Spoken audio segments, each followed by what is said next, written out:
Le hemos invitado a Marcela Reynoso, experta en materia petrolera, exgerente de la estatal petrolera, técnica de muchos años en el servicio, y uno le pregunta, Marcela, buenas tardes, bienvenida. ¿Qué pasa? ¿Por qué no hay diésel? ¿Por qué no hay gasolina? ¿Por qué usuarios se topan con esa negativa en ciertas estaciones de combustible de que les vendan algo que según los comunicados de Petroecuador está asegurado? Bueno, muy buenas tardes con todos y todas. Empecemos por comentar que las crisis no son aisladas. La crisis eléctrica afecta muchísimo a la distribución de los combustibles. Entonces, hay muchas personas que se preguntan por qué si se está generando con diésel, por qué hay escasez de extra. Porque la infraestructura de despacho es común. Entonces, para poder abastecer a la barcaza se utiliza la misma infraestructura. Los poliductos, la misma infraestructura que para despachar extra, para despachar súper. Entonces, esto significa que le estamos retirando un día de operación para el despacho normal de los combustibles. Y esto afecta ya a la normal distribución y a la capacidad de reacción de la infraestructura de transporte. ¿Qué significa esto? Que si la demanda aquí en Quito sube, ya no se puede responder con la misma velocidad que se hacía cada diciembre de los años pasados. La demanda de combustible sube en diciembre, pero por efectos de la crisis eléctrica, la infraestructura ya no avanza a responder con la misma velocidad. Hay que tomar en cuenta que transportar la gasolina desde Esmeraldas hacia Quito toma 3 días por el poliducto. Entonces, se pueden hacer algunas mejoras técnicas, como ya se las ha venido haciendo. Se ponen químicos reductores de fricción para que la gasolina, digamos, que vaya más rápido. Fluya más rápido. Yeah. Todo eso se ha hecho. Pero el momento en que tenemos estos incrementos en la demanda, ya no se puede responder con la misma velocidad porque la infraestructura queda pequeña. Es lo mismo que pasa con el sector eléctrico. La demanda sobrepasa a la oferta y empezamos estos temas de racionamientos. Y es lo que está pasando actualmente en el sector de la distribución de combustibles. Ahora, si le añadimos una barcaza más a la situación, veremos cómo se va a ir comportando en las próximas semanas. Podría agravarse el problema si es que esta otra barcaza, porque uno de los temas que se ha leído en el tema del contrato es que este es un contrato de tarifa 100% variable. En la medida que la barcaza vaya requiriendo combustible, y exista el abastecimiento de ese combustible, ellos van a entregar. Si no, no van a poder entregar. Eso lo han dicho y está establecido en el contrato. Entonces, Marcela, es esto lo que usted nos está explicando. Dicen, para asegurar el funcionamiento de esta segunda barcaza, se va a priorizar la entrega de combustible y la utilización de poliductos para ese fin. Es que sí se está priorizando el sector eléctrico por el resto de sectores. Entonces, la infraestructura ya no avanza con la velocidad para poder responder estos incrementos súbitos de la demanda. Y es algo que pasó cuando de pocas horas de racionamiento nos fuimos hacia 14. Entonces, ahí hubieron muchas perturbaciones en todas las industrias para poder abastecer de productos e incluso a los proveedores de Internet.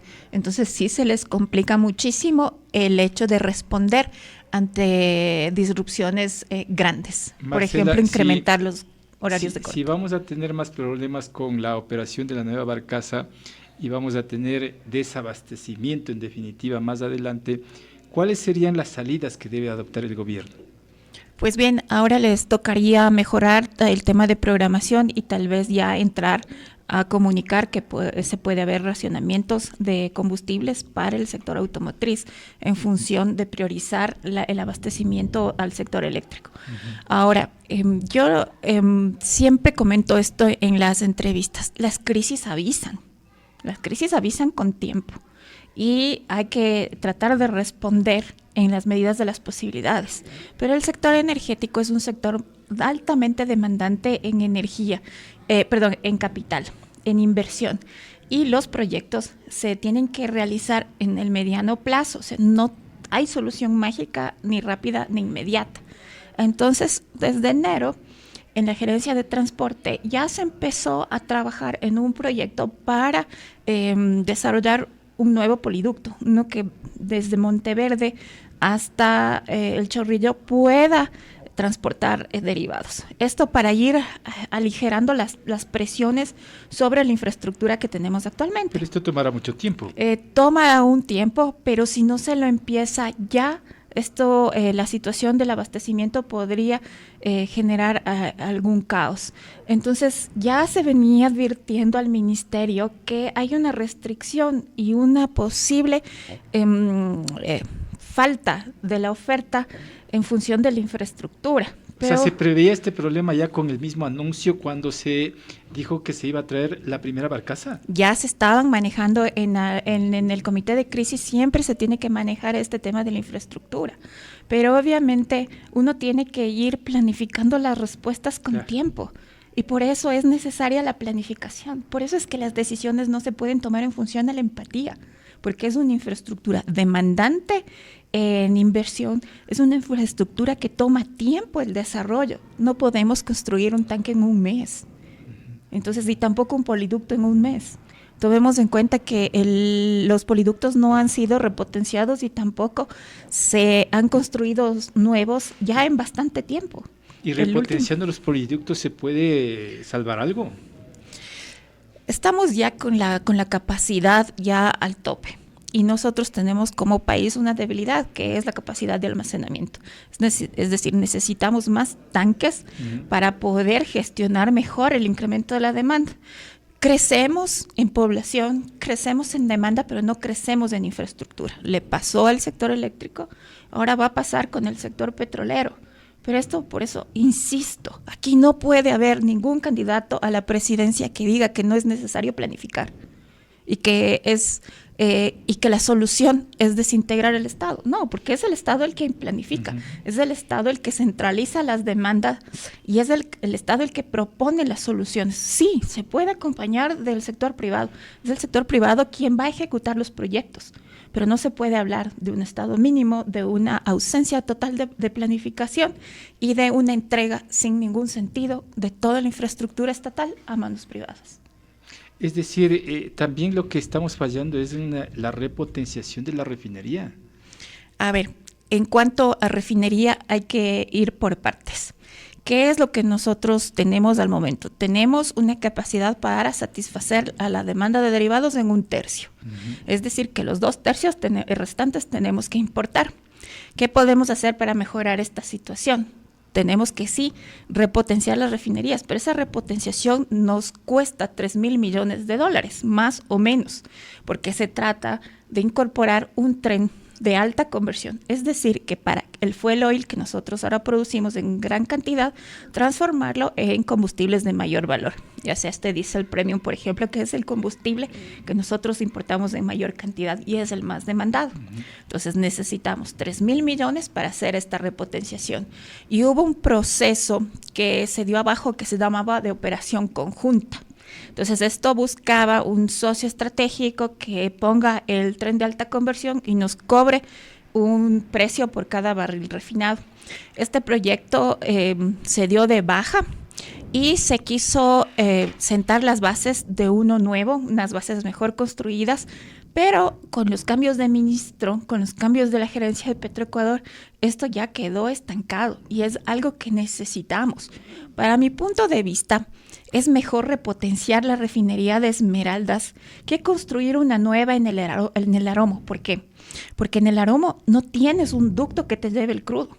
Tendrías que utilizar cabotaje, es decir, desde Esmeraldas, mover el crudo hacia Manabí. ¿Nunca fue una buena idea entonces una refinería en ese lugar? Para mí no es una buena idea. ¿Por qué? Tomemos en cuenta también que si bien es cierto, la construcción de las refinerías tiene un impacto positivo en la generación de empleo, también tiene impactos negativos como la polución principalmente. Y Manabí es una provincia eminentemente turística, una provincia que tiene un valor cultural, gastronómico enorme. Entonces, la refinería sí genera impactos negativos en el medio ambiente y por eso es que había que también ir sopesando los pros y los contras de la refinería.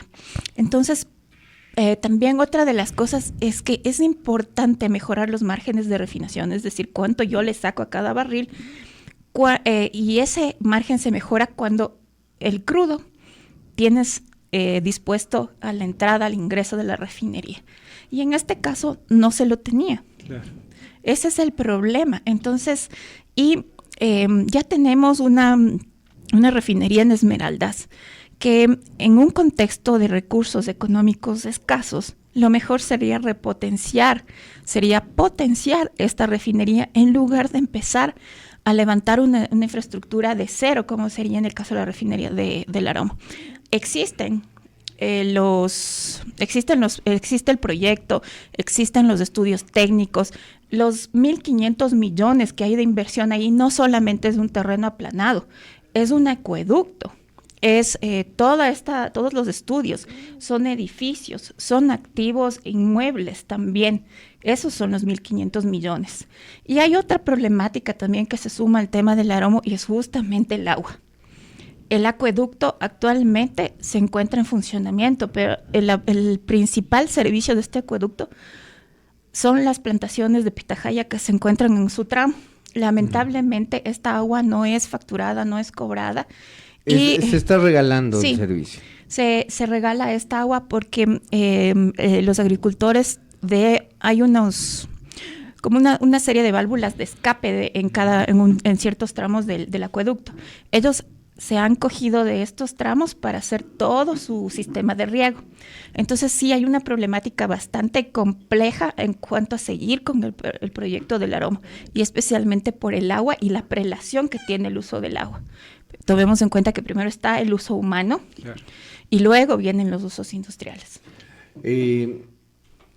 Acá yo recibí a través del 098-2101-638, estoy solo esperando que se me desbloquee la computadora para poder dar lectura. Si es que nos pregunta, si es que usted nos puede precisar a qué se refieren los racionamientos de combustible, es decir, ¿se puede vender solo combustible con cupos? ¿Se puede cerrar la venta? ¿Cuál sería? Esto es un mensaje que nos lleva desde el 74142. Bueno, imaginemos cómo es este sistema de distribución de combustible. Tenemos en la parte superior la abastecedora, que aquí en el país la única abastecedora es Petroecuador. Luego, Petroecuador, ya no existe Petrocomercial. Ya como figura, pero para que tengamos una idea de lo que era la red de comercialización. Esa es la abastecedora. Luego de la abastecedora vienen las comercializadoras, que son Primax, son las empresas grandes. Y al final, con quien tiene ya contacto el usuario son las estaciones de servicio o las gasolineras. Entonces, ¿qué es lo que se hace? Se asignan cupos a las comercializadoras de venta de combustibles, y estas comercializadoras cargan en los diferentes terminales y luego hacen el reparto a sus estaciones afiliadas. Así funciona. El momento en que tenemos restricciones por la infraestructura, entonces los cupos se mantienen, pero no se incrementan. Ese es el problema. En diciembre existe siempre una mayor demanda de gasolina por la movilidad que hacemos todos por las fiestas. Entonces, este incremento no se lo puede otorgar fácilmente porque la infraestructura de transporte está restringida. Entonces, ¿qué es lo que se puede hacer o cómo es que se intuye que está trabajando el momento en la empresa? Es que no ha aumentado los cupos de entrega para poder abastecer a todas las comercializadoras, pero aguas abajo, las comercializadoras sí están entregando ciertas cantidades restringidas a sus estaciones de servicio. No necesariamente se están estoqueando, digamos que están distribuyendo. Es como cuando la mamá no tiene suficiente pan para darles a todos los niños durante la semana, entonces le pedacea y les da poquito a poco. A ver, según Petroecuador, en un comunicado que emitieron el día lunes en la tarde, se han entregado en los últimos días, dice, entre el jueves 17 entre el jueves 12 y el martes 17 de diciembre, desde el terminal El Beaterio, aquí en el sur de Quito, se despacharon 5.132.000 galones de gasolina extra y más de 309.000 galones de gasolina super premium para abastecer Quito y otros cantones de Pichincha, Imbabura, Carchi y parte de Cotopaxi. Me pregunto, ¿esos son cifras normales digamos, de abastecimiento normal. En época de diciembre nos ha dejado claro, eso se incrementa. Si es que los stocks siguen siendo los mismos de época normal, cuando hay incremento va a pasar algo, vamos a sentirlo, nos vamos a dar cuenta de que hay... Vamos a sentir esta restricción en el combustible, lo que ya se ha sentido en las gasolineras. Entonces es porque yo les insisto, la infraestructura no puede responder al nivel de la demanda al momento actual, porque se han tenido ya muchísimas perturbaciones para una infraestructura que está limitada. Una de las, no se pueden elevar los cupos. No se pueden elevar los cupos, porque no hay. Entonces, esa es la realidad de lo que pasa. Seguramente nos van a decir que estamos generando y sembrando el nerviosismo. Uno tiene que entender que lo que estamos haciendo es escenarios. No estamos diciendo esto ya pasó. Lo que estamos es ensayando. Es explicando lo que pasó. Exactamente, lo que pasó el fin de semana, ¿no es cierto? Y ensayando escenarios de lo que podría pasar. Tenemos, Marcela, ¿tiene cifras usted de cuál es la proyección de consumo de diciembre, por ejemplo? Este momento no tengo esas cifras, eso ya se lo maneja desde dentro de Petroecuador, es información confidencial, entonces no se puede salir. Es información estratégica. Esa información estratégica y esta información está protegida y cualquier funcionario de Petroecuador que haga uso o difusión sería despedido de la empresa. Enfrentaría un proceso administrativo, sí, incluso un proceso en la ley. A ver, vamos al otro tema, Marcela. Las condiciones de producción petrolera de Ecuador no son las mismas de hace 4 años. Y voy a referir en 2020 con Lenín Moreno todavía al frente del país, y aunque estábamos en medio de la pandemia, se hablaba de que Ecuador podría lograr ya no doblar, pero sí incrementar su producción. No obstante, cuando uno revisa las cifras, la producción petrolera ha ido en descenso. Usted ya nos ha dejado claro en ocasiones anteriores que es la falta de inversión por parte del Estado, porque Petroecuador le están devolviendo el presupuesto exclusivamente para operar. No se le ha dado presupuesto para explorar, no se le ha dado presupuesto para mejorar la infraestructura y para mejorar sus capacidades de producción. ¿Esto qué consecuencias tiene, por ejemplo, en presupuestos como el de 2025?